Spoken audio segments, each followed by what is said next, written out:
Come, come, whoever you are, wanderer, worshiper, lover of leaving. Ours is no caravan of despair. Come yet again, come. Come, come, whoever you are, wanderer, worshiper, lover of leaving. Ours is no caravan of despair. Come yet again, come.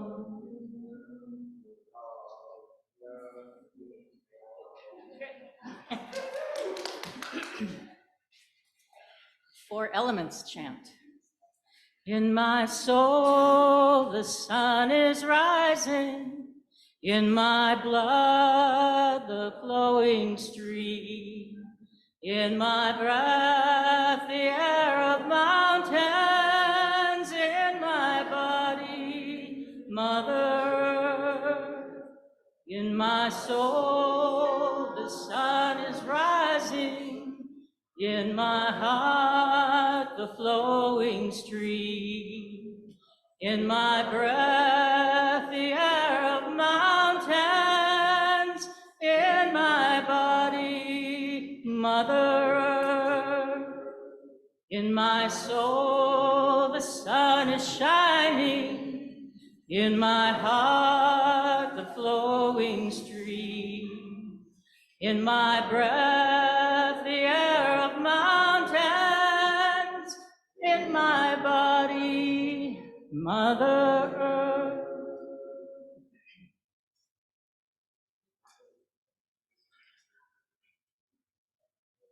Sun don't set in the morning.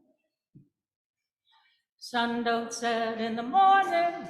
Sun don't set in the morning, Lord. Sun don't set in the morning, 'cause light shines over the world. Yes, light shines over the world. Oh, pray on, keep a praying people, pray on, keep a praying people, pray on, keep a praying people. Light shines over the world. Yes, light shines over the world. Rain don't fall from a blue sky. Rain don't fall from a clear blue sky. Light don't rain from the sky, 'cause light shines over the world. Yes, light shines over the world. So pray on, keep a praying people, pray on, keep a praying people, pray on, keep a praying people. Light shines over the world. Yes, light shines over the world. Water don't rise when the stars glow. Water don't rise when the stars glow bright. Water don't rise when the stars glow, 'cause light shines over the world. Yes, light shines over the world. So pray on, keep praying people, pray on, keep a praying people, pray on, keep a praying people. Light shines over the world. Yes, light shines over the world.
Good morning.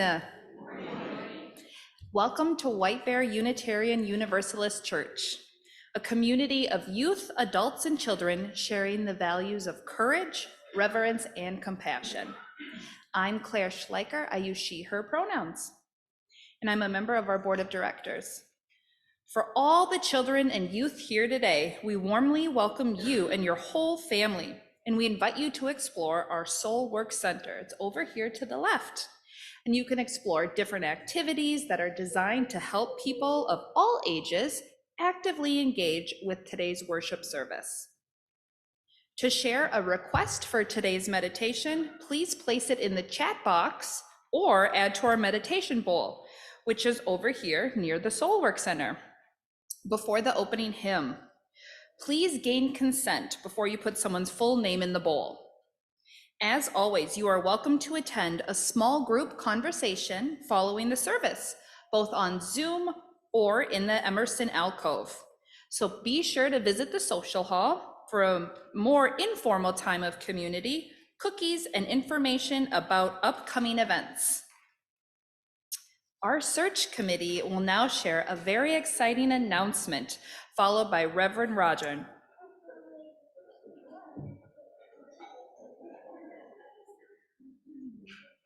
Good morning. My name is Molly Ryan, and my pronouns are she, her. This is kind of a business announcement, so I'm going to get right to it. We hope you've had a chance to visit the WBUUC website to learn more about Reverend Jessica Clay. We've heard much enthusiasm from WBUUC members, friends, and staff, and we are busy planning Candidating Week. More information on the events we will be hosting and ways you can participate will be coming this week. Our joyful and celebratory Candidating Week will kick off on Sunday, April 30th, 2 weeks from today, with both services led by Reverend Jessica. There will also be multiple opportunities to meet her, both in person and virtually, throughout the week. Then on Sunday, May 7th, mark your calendars, we will have one service at 10 o'clock, also led by Reverend Jessica. This service will be followed by a very important special congregational meeting at 11:30. The congregational meeting will be held both in person here in the sanctuary and on Zoom. Please plan to attend. All are welcome. We need at least 263 members in attendance for a quorum. The bylaws do not allow voting by proxy or absentee voting, so please mark your calendars for this very important vote to call Reverend Jessica as our new lead minister. An email was sent yesterday with details about pre-registering for this meeting. You can also find the link to register on the WBUUC website. The search committee will have a table today and next week in the social hall where you can learn more about Candidating Week and the importance of voting to call Reverend Jessica as our new settled lead minister. And to make it all more fun, we have a sign making station with supplies so we can all participate in making signs to welcome Reverend Jessica during Candidating Week. Please come and add your message of welcome. And that's all I've got for today. Thank you.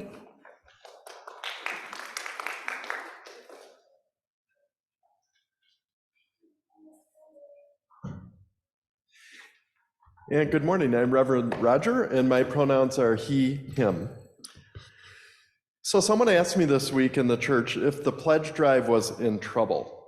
They asked because there continues to be a significant, though shrinking, gulf between the amount pledged and our goal. Right now we have about $600,000 pledged for this next year starting July 1, and our goal is over $800,000. Well, here's the deal. So those we've heard from have increased their pledges overall, and there's just quite a few people we haven't heard from who currently are pledging to the church. If all of these people came in and pledged about the same amount as this current year, we'd meet our goal. So I think it's not really that the pledge drive is in trouble.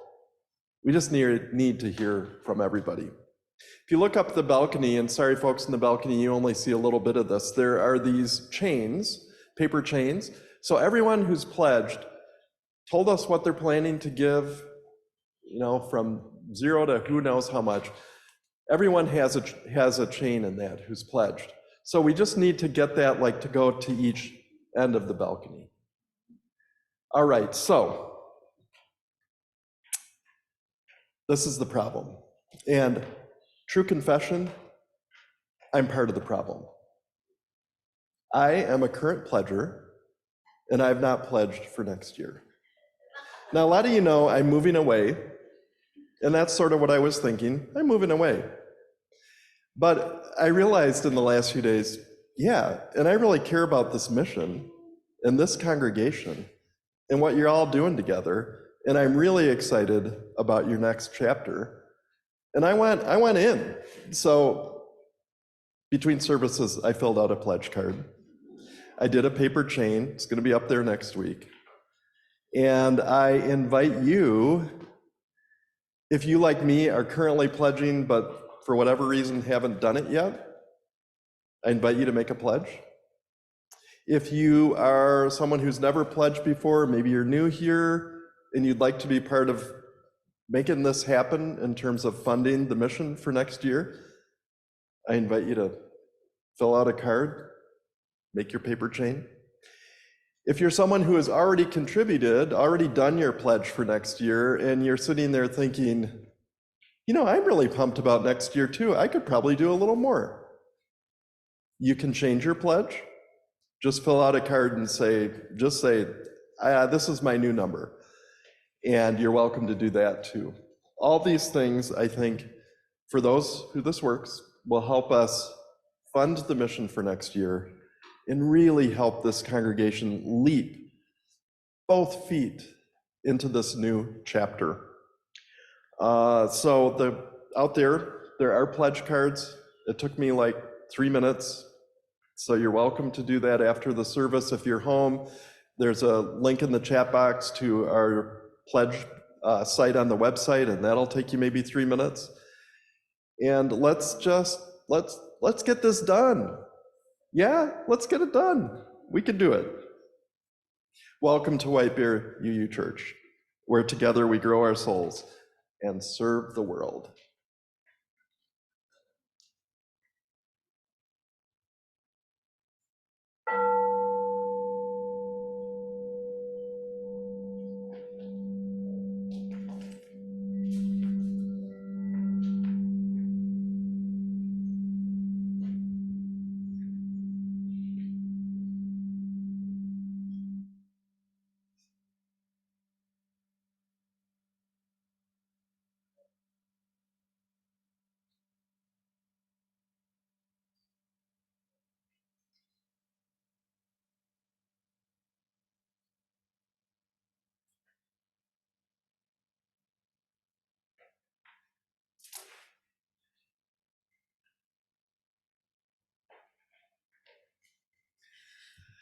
Come into this place which we make holy by our presence.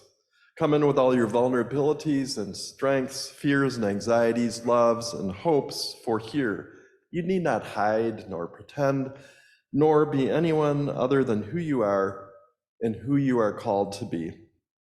Come into this place where we can touch and be touched, heal and be healed, forgive and be forgiven. Come into this place where the ordinary is sanctified, the human is celebrated, the compassionate is expected.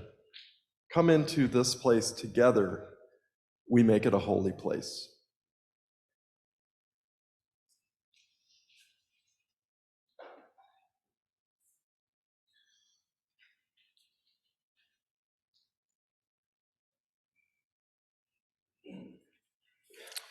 I'm Owen Dom. I use he, him pronouns. I grew up in this church. I attended religious education like OWL and the coming of age classes. I volunteered with my family for Project Home. I marched with many of you in St. Paul after the Parkland school shooting in 2018. I am a Unitarian Universalist, and I believe, as a Unitarian Universalist, that we are called to uphold the fifth principle: the right of conscience and the use of the democratic process within our congregations and in society at large. Voting is our opportunity to participate in our democracy and to make our voices heard. Last week, 2 Black members of the Tennessee legislature, Justin Jones and Justin Pearson, were expelled for their actions on March 30th, supporting protesters advocating for stronger gun laws. The protests were in response to yet another school shooting where 3 children and 3 adults were killed. These expulsions disenfranchised about 131,000 mostly Black voters in Memphis and Nashville. As Minnesotans, there's a tendency to look at what's happening in Tennessee and think, well, that's not a problem in Minnesota, or what can I do about what's happening in Tennessee? But we are in this together. They are part of our community. How can we stand by and watch as these people's ability to be heard be snatched away from them? While we may not be able to directly influence what is happening in Tennessee, we can indirectly help by electing national officials who will take action to protect the voting rights of everyone. We can donate our time and resources to organizations that promote democracy and the right to vote. Here in Minnesota, we hover at around 60% of eligible voters participating in elections. This is one of the highest in the nation. I myself voted in November of 2020, for the first time in November of 2022. I wanted my voice to be heard. I wanted to participate in our democracy. However, this still means that 40% of eligible voters are not participating. Their voices are not heard. Their needs are not represented. We need to do better. In this church, in this community, there are 3 opportunities coming up for you to vote. On May 7th, we will be voting on a new lead minister. In June, we will vote during our annual meeting to approve the operating budget and elect new members and officers to the board of directors, among other things. And at some point in the near future, we will be voting on the 8th principle. These opportunities represent our chance to be part of this community, to participate in this community, and to make our voices heard. Jones and Pearson were both reinstated this week, and I want to leave you all with a quote from Jones this Monday after being reinstated. Today, we are sending a resounding message that democracy will not be killed in the comfort of silence. Today, we light the chalice for the witness of courageous people like Justin Jones and Justin Pearson, the democratic process, and every person's right to be heard.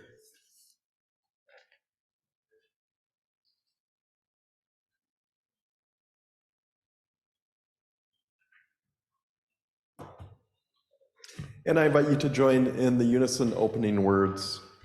Love is the spirit of this church, and service is its law. This is our great covenant, to dwell together in peace, to seek the truth in love, and to help one another. There are a lot of kids here, which is so cool. A lot in the balcony that you all can't see. Hi. Yay, all right. That's awesome. Our opening hymn is number 295, and I just want to say a word about this hymn. It's one of my favorites, and there's a story in it. If you look at the words, they're by Mark DeWolf. He was a UU minister. His father was a really well-known UU minister. Mark was born in 1953 and died in 1988. 1987, 88 is when I was an intern minister. And I knew Mark's story. Mark died of AIDS during the AIDS epidemic that was so horrific in the 1980s. These words are part of Mark's lasting legacy. And so every time I hear them, I think of him, I think of his dad, I think of courage in the face of awful things. And so I wanted to share that story that you might bear that in mind and heart too as you sing today. 295, large gray hymnal. Let's sing together, Rise in Body or in Spirit, wherever you are.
Hello.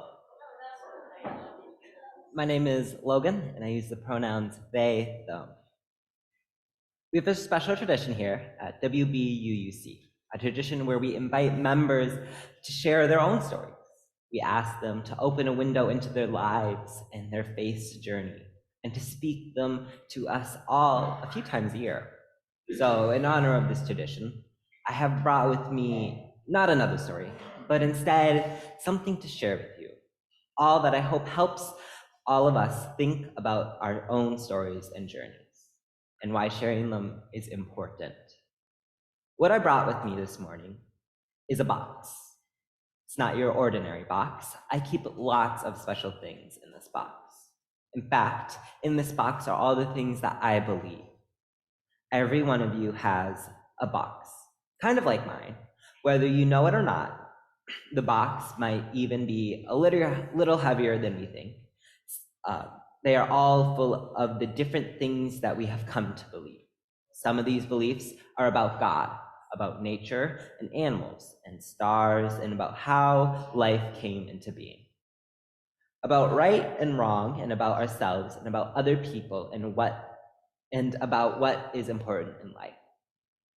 All these beliefs, which we get from our parents, our playmates, from our own experiences, from TV shows, the internet, and from church, go into this box.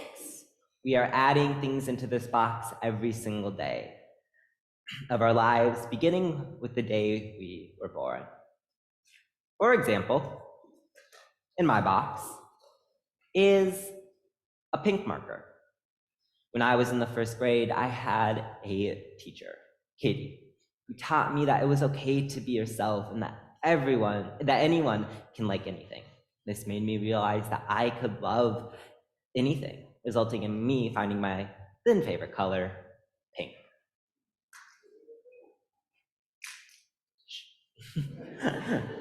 A pride flag representing who I am now and how I have become me. Pictures of my friends showing my love for them and their value to me. A swim cap. Recently, I made a big jump. This year, I joined the swim team. I was worried that I was going to get bullied as an openly gay and non-binary person. In the end, I was surprised and wasn't bullied, and I created a wonderful community and lasting memories. Headphones, to allow me to express my emotions without having to speak or say them. My favorite book, that allows me to travel into a different world whenever I'm happy, sad, or even angry. A flower, but it's not like your usual flower. It's made out of Legos to represent my undying love for my family and the community I am in. And lastly, a green bead. I went to summer camp when I was younger. Now I work there. But when I was younger, we had a tradition where during the week, if you showed any of the 4 core values, caring, honesty, respect, or responsibility, you were given a bead that corresponds with the value. The green bead representing respect. In Unitarian Universalist congregations, we recognize that we each carry in our own boxes can be really different. My box is different from your box, and yours is different from everybody else's. Our beliefs matter, but as Unitarian Universalists, we are called to pay attention to how we hold our boxes. Unitarian Universalists carry our boxes like this. We carry them open with the top open, so that new ideas and experiences can get inside, and our old beliefs can be set aside when they are called to. Having the top of the box can be scary sometimes. Learning new things that challenge old beliefs can be hard, but it is important work. When our boxes are wide open, it means we can let in our own stories and wisdom from people with experiences that are different from ours. We carry our box in front of us so that we can see and examine what goes in, but to be sure that it makes sense and it fits with the other things we know to be true. And so we can make sure that what goes in is not hurtful to ourselves or others. We carry our boxes carefully, just as we carry all things that really matter to us. Our beliefs are really important. The things we believe show up in our lives every day. So we hold these boxes carefully and reverently, knowing the power of what is inside. Most importantly, we need to be willing to sometimes carry these boxes together. Holding new ideas and challenging old ideas is heavy work. We need each other. This is what it means to be Unitarian Universalist. Our beliefs matter, but so do how we hold them. Let's hold them together.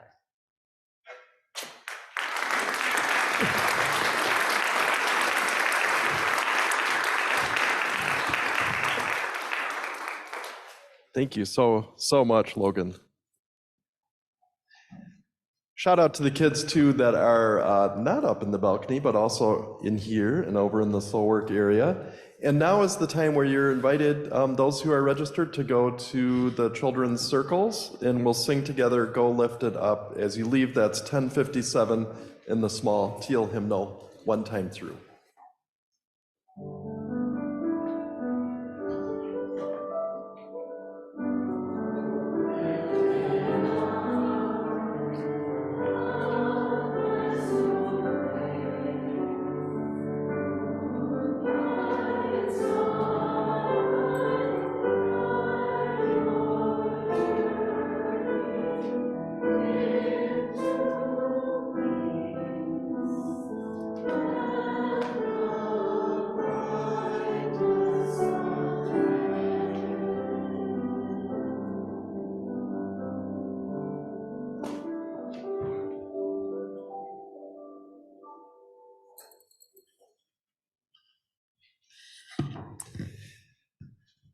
As we gather together today, before the kids left, maybe 100 folks in this room, and we've got about 51 households joining from their homes.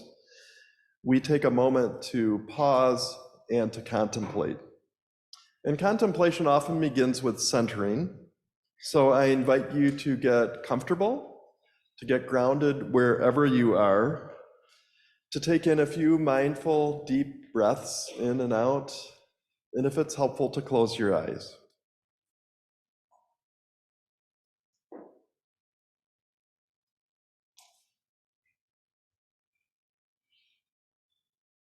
Contemplation then often shifts to noticing. And so I invite you to take a moment to notice a thing or two that you're grateful for this morning.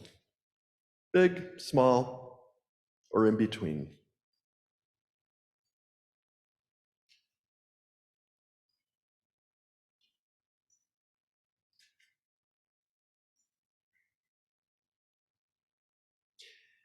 And next, I invite you to notice a thing or two, if it's there, that is troubling your spirit this morning.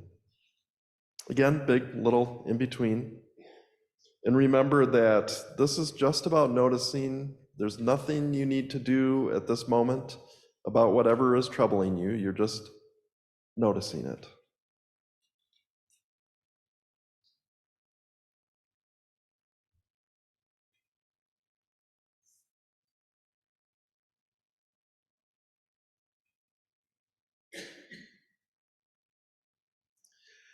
Contemplation often then shifts to noticing and holding in our hearts fellow beings, near and far, known and unknown, who are struggling and suffering.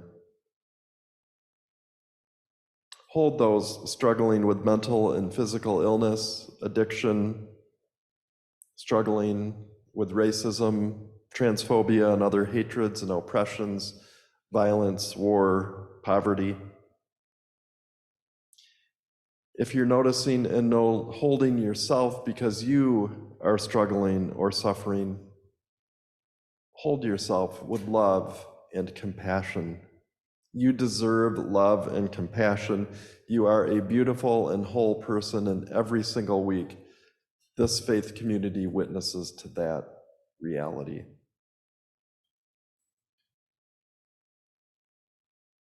And as we prepare to hear belief statements from a few members of our White Bear UU community, I also invite you to spend a moment contemplating your own deepest beliefs. What do you give your heart to? What matters most to you? What beliefs ground you?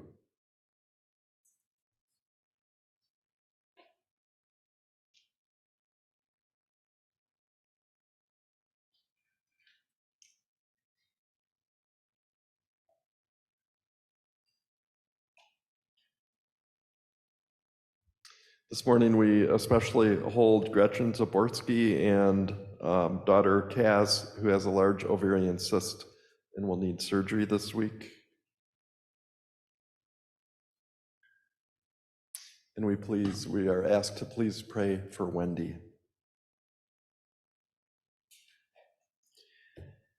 And I invite you in these next moments, out of the silence that we share together, to say aloud or in your heart the names of people you are holding in your heart today.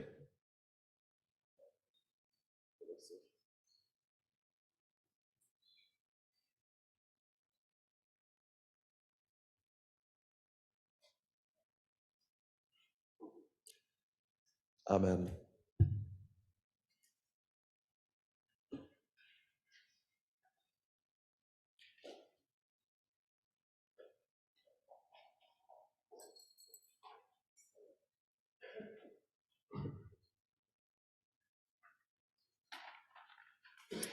This congregation is sustained by the generosity of the people who call this place home.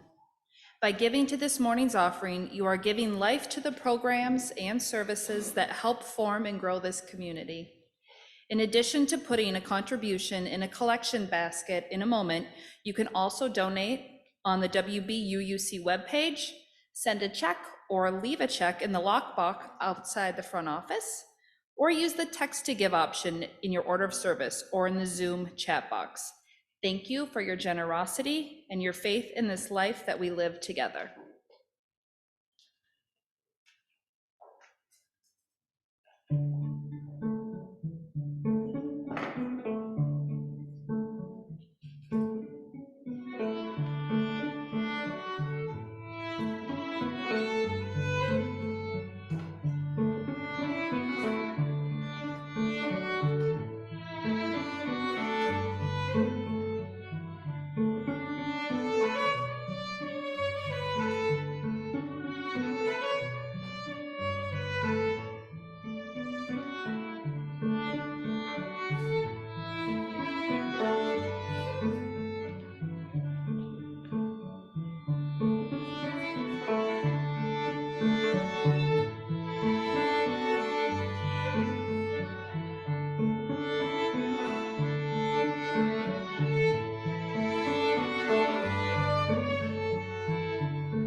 One of the treasured traditions at White Bear UU Church is this, I believe.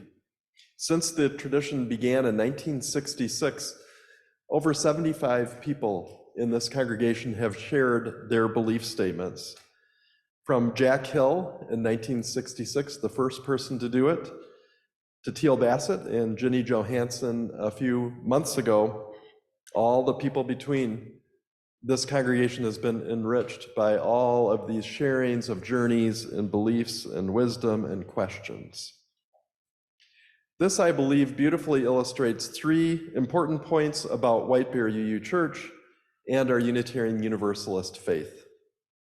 First, as Logan lifted up, there is indeed a wide variety of beliefs present among us, and every spiritual perspective shared is unique and wonderful. Second, we are all charged to develop our own beliefs and understandings, not just the 75 people who have come up front, but every person in this church, every child, youth, and adult in this church. Each This I Believe Sunday reinforces this. And then third, each spiritual journey and the beliefs that are shared are a snapshot, not something etched in stone, never to change. As Logan said, as Unitarian Universalists, we keep that box open so new things can come in, so that we can grow and change. We believe that everybody is on a continuing spiritual journey that goes until they draw their last breath.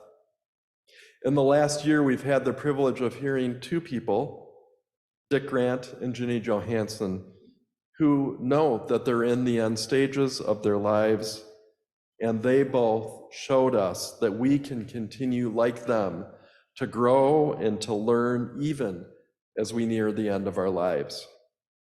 I'm grateful this morning to Jeff Ranta and Sharon Gooch, our speakers, for sharing their beliefs and their journeys. They become the latest chapter in this beautiful unfolding White Bear UU This I Believe book. We'll hear first from Jeff, then have some music from our OK Factor that I'm savoring every moment of, and then we'll hear from Sharon. So Jeff, come on up.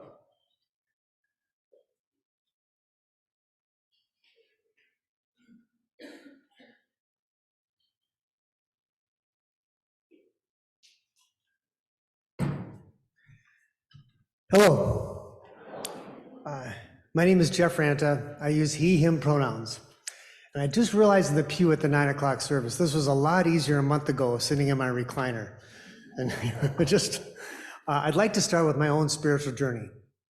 My father's agnostic and my mother is Lutheran, or was Lutheran. She was deceased for years. I didn't attend church much beyond 6th grade. My mother, though, posted spiritual, uplifting statements around the house. We had Post-it notes everywhere. My father's a recovering alcoholic for 45 years. And his main spiritual practice is the Serenity Prayer that he still lives today at 94 years old over in Boutwell's Landing. In college, I was a YMCA camp counselor, and I guided canoe trips in the BWCA and the Canadian wilderness up to the Arctic Circle, often carrying a Bible with me, seeking the spiritual life, whatever that means. I grew spiritually in nature, leading teens through the wilderness. My spirituality was very open, free of church creeds, doctrine, or dogma. Soon, though, I fell in love with another camp counselor, a beautiful Catholic woman filled with love for others.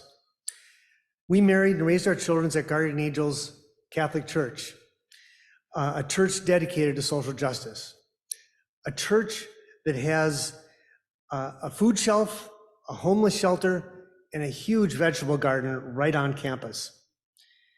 I've also been part of a weekly interdenominational group for 40 years. 6 men representing 5 different denominations and 6 unique spiritual journeys. We literally go all over the place every Wednesday morning. A liberal group who have read the Bible, books by Marcus Borg, Krista Tibbetts, Mariba Starr, Rumi, and Richard Rohr. Friendships that truly feed my soul. For 35 years, I taught high school biology and astronomy with topics from evolution to the Big Bang. I see the world through the eyes of science and our existence as a speck in time and place in this great universe. Personally, I cannot separate my spiritual journey from my understanding of the universe. A universe that started 13.8 billion years ago on a planet that formed 4.6 billion years ago, with all the major religions forming in just the last couple thousand years. The sun is one of 200 billion stars in our Milky Way, and the Milky Way is one of 2 trillion galaxies in our new known universe. The iron in our blood comes from exploding stars. The science to study it is amazing. We are truly stardust. But as Albert Einstein once shared, it would be possible to explain everything scientifically, but the world would make no sense.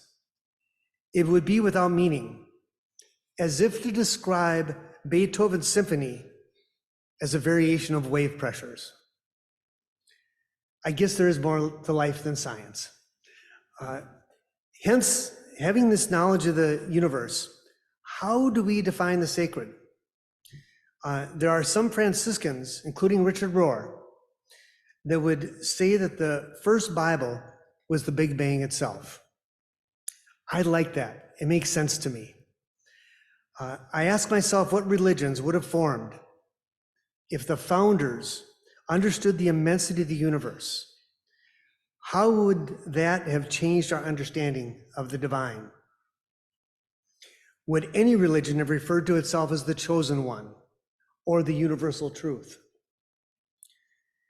Combined, they might get a glimpse of the divine.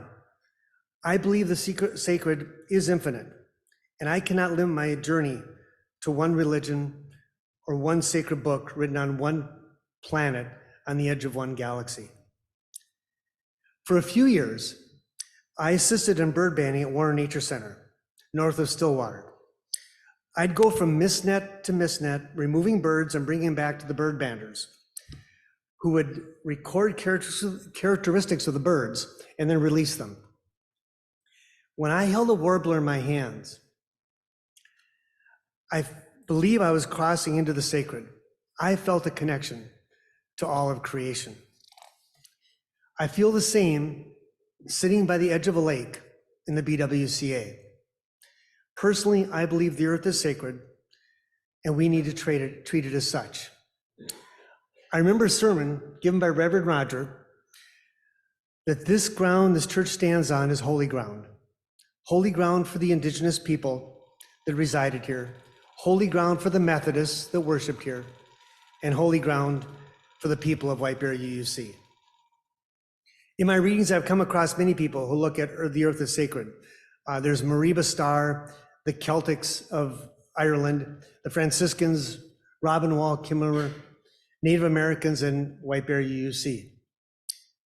Loyal Rue is a professor emeritus of religion and philosophy at Luther College in Decorah, Iowa. He once wrote, "This great cosmological story shows us in the deepest sense that we are all brothers and sisters, fashioned from the same stellar dust, energized by the same star, nourished by the same planet, and endowed by the same genetic code, and threatened, though, by the same evils. We share the same genetic code. All life on this planet share the same DNA molecule. It's the stuff I taught to 10th graders. It's just arranged differently for different species and different individuals.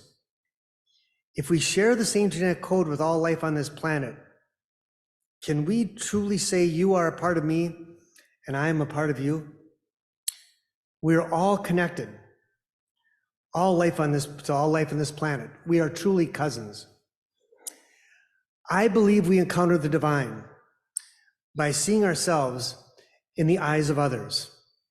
In one of our White Bear UUC hymns, we sing, "When we see our faces in each other's eyes, then our heart is in a holy place." That moves me.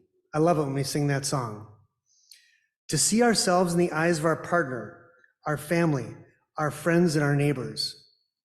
To see ourselves in the eyes of the poor, the trafficked, the refugees, and the homeless. I connect to the phrase that I think was attributed to Gandhi, although there's been different sources. The true measure of the character of a society is not how we treat the rich, the powerful, the privileged, and respected among us. The true measure of our character is how we treat the poor, the disfavored, the accused, the incarcerated, and the condemned. Selfishness is in our DNA. I get it. I taught evolution, survival of the fittest. Life is harsh. There. I get that we need to take care of ourselves and our tribe, but I believe the work of all religion is to help shake us from our selfish attitude to an attitude of reaching out to others, to reach out to other individuals, other communities, other nations, and even other religions. We need reminders of this every Sunday. Christianity is still a part of me. Jesus displayed love for the stranger, the alien, and the outcast. I still learn from the life he led, but just not from the doctrine, the dogma, the creeds that became so central to the church. Every day I still wake up to meditations by Richard Rohr, a Franciscan priest, and I'll always be part of my interdenominational men's group. I can't leave them. They're great people. Many of my closest friends and family are beautiful Christians that are filled with love and service to others, especially my wife, Mary. 6 to 7 years ago, I stepped into this church, sat towards the back. Sharon, the whole service moved me so much that I had tears in my eyes. Questions are encouraged, multiple views of God and unique spiritual journeys are respected. Readings from Buddhism, Judaism, Native American, humanism, Christianity are all read with respect. Thank you, White Bear UUC, for helping me to grow spiritually. I finally found a church home. This is the first church after over 60 years that I actually officially joined. I love this church and I love you guys. Thank you so much for letting me share my story and accepting my spiritual journey. Thanks.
Good morning. My name is Sharon Gooch. My pronouns are she, her. I found my way to this church in the spring of 2015. I had been seeing a therapist for depression and anxiety for a couple of months. I was working with her to understand and sort out my feelings and to understand how my behavior and actions were hurting the people I loved. I talked to her about how alone I felt. She suggested that I find a community, and she recommended that I check out this specific church in the hopes of finding a community. So I dutifully attended every Sunday for several months that spring. Like Jeff, I sat in the back pew back there, trying to blend in with that pillar. And the minute the services ended, I hurried out the double doors, often beating the ministers out of the sanctuary. Obviously, I didn't quite understand the finer points of finding a community. My childhood was chaotic, marked by domestic abuse, alcoholism, and poverty. My parents had a nasty divorce, and then they both went on to marry 3 more times each. Stepfathers, stepmothers, step-siblings, and various other folks drifted in and out of my life. In the midst of this chaos, I learned to keep my head down, my mouth shut, and to never, ever ask for help. This is not a bad strategy when the goal is to survive. However, it's not a great strategy to thrive, which is how I ended up in the therapist's office, struggling to understand my feelings and behavior, struggling to do more than just survive. And when my therapist suggested this church, I was deeply skeptical. My religious education as a child was a mixed bag. I was baptized Catholic and attended a variety of Christian churches growing up, including, I think, a traditional Baptist church. I have a vague memory of watching a full body baptism and thinking how that looked like good fun, and I needed to figure out how to get in on that action. I went through confirmation as an ELCA Lutheran, and later I got married in an ELCA Lutheran church as well. But beyond that, I really didn't step inside a church except for weddings and funerals. I was and still am an atheist. I didn't know what a Unitarian Universalist was. To me, church and God always went hand in hand, and I just wasn't sure how I could fit into any church. So that spring, I sat in the back and I listened and I learned. I learned about the history of Unitarian Universalism, and I listened to sermons about the values of this particular church. One Sunday, Victoria talked about toxic individualism and the importance of community. On another Sunday, Luke talked about how to do church and the importance of taking an active role in the church community. I felt a bit called out. Perhaps my race to the parking lot after the service was not quite the best approach to finding a community. So I changed things up a little bit. That summer, I started bringing my husband, Min, and my 2 kids, Owen and Logan, with me. I originally attended church alone because I wanted to scout out the church, and I wanted to make sure I wasn't inadvertently joining a cult or something. Again, I cannot emphasize enough how little I knew about Unitarian Universalism. But then in the spring of 2016, about a year later, we went through the membership classes and we became members of the church. And soon after that, I started teaching in the religious education classes with my kids. When I say teaching, I was following the excellent curriculum provided by Amy and the UU Association. I know this sounds cliche, but while teaching the kids, I was learning about what it meant to be a UU. The curriculum focused heavily on explaining the 7, hopefully soon to be 8 principles to the kids. Half a dozen 10-year-olds with their observations and questions helped me evaluate and articulate my beliefs pretty quickly. With that in mind, for those that are here, I want to give a quick shout out to the current coming of age class. We learned together when we were 3rd and 4th graders, or when they were 3rd and 4th graders, and thank you for being a part of my learning journey. As these wonderful kids and I worked on learning the principles, I was particularly drawn to the seventh principle. The seventh principle states respect for the interdependent web of all existence of which we are a part of. In other words, to echo Owen and his chalice lighting, we are all in this together. The land, the water, the sky, the plants, the animals, the people. And as I learned from Jeff today, we're even all connected at a genetic level. We are all stardust. We are a community. We thrive together. As Unitarian Universalists, we are specifically saying, as Logan said, we need each other. We cannot do this alone. And I love that. I love that we feel this interdependence on each other is so important that we explicitly state it. And now I'm at the point in my life where I can look back and see that although I was discouraged from reaching out for help, and although I felt alone, I wasn't really alone. So many people and institutions helped me. Food stamps and the free lunch, school lunch programs kept me from going hungry. Subsidized housing and other welfare benefits kept me from being homeless. Teachers, so many excellent teachers, fostered a love of learning and reading in me. They gently guided me and supported me as I navigated the transition from adolescence to adulthood. Close friends provided emotional support in tough times. And even in my professional life, coworkers and bosses have provided advice, opportunities, and support throughout my career. Even when I wasn't asking, people were there for me. None of us can really thrive alone. Over the years, I've worked on engaging in our church community as my time and energy has allowed. I've participated in various groups and classes. I've met so many thoughtful, intelligent, and kind people here. That said, engaging in our community, any community, still does not come natural to me. I feel awkward and out of place. I take solace in the idea that many of us feel like this from time to time. And if that's not true, please don't tell me. And so I keep putting myself out there and leaning in when and where I can. I've learned that being part of a community is continuous work, but so worth it. Because although we don't always share the same beliefs and opinions, I like being part of a community of like-hearted people. And by the way, I just learned that term, like-hearted, this week in our trans inclusion class that's happening here at this church.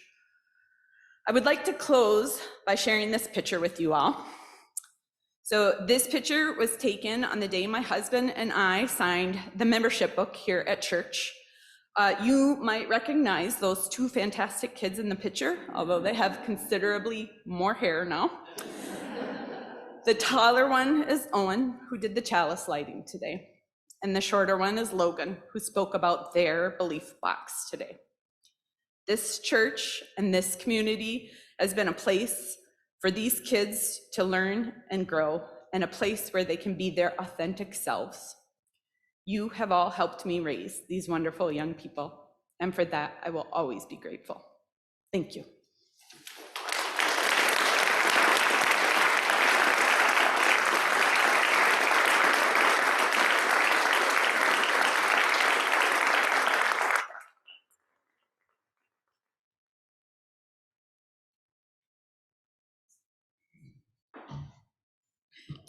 Thank you so much, Jeff and Sharon. So grateful. I think we all are. Yeah.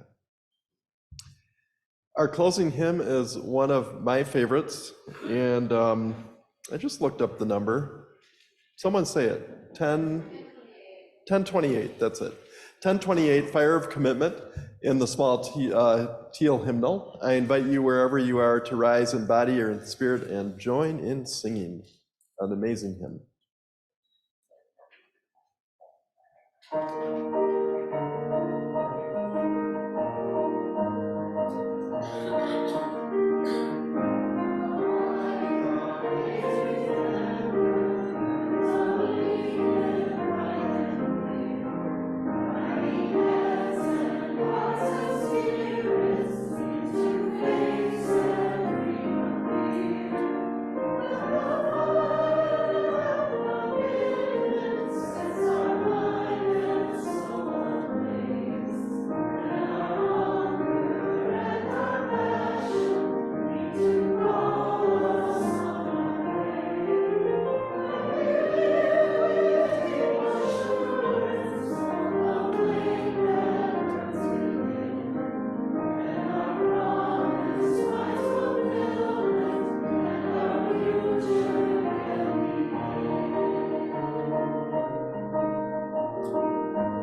Please join me in the closing words. May peace dwell within our hearts and understanding in our minds. May courage steal our will and the love of truth forever guide us.